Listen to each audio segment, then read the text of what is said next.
Pagalvės yra skirstomos į keletą tipų ir labiausiai galbūt kainą sprendžiantis dalykas tai yra, ar pagalvė yra vieno skyriaus, ar yra 3 skyrių.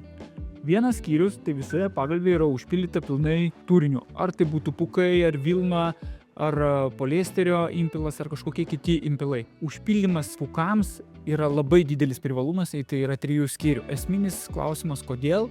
Nes 3 skyriai, tai reiškia, kur yra didžiausias spaudimas, kur dedasi galva, jūs turėsite žymiai labiau sukoncentruotus pūkus, jų bus daugiau sufokusuota į tą vietą ir ta pagalvė jinai išlaikys ilgiau savo purumą ir tvirtumą. Kraštai, kur yra daugiau pečių juosta arba prisitaikymas prie kaklo, čia yra įdedama mažiau pūkų ir po nakties atsibudus ta pagalvė jinai bus lygiai tokia pati puri, gerai laikys jūsų galvą ir suteiks atramą, negu kad vieno skyriaus pagalvė.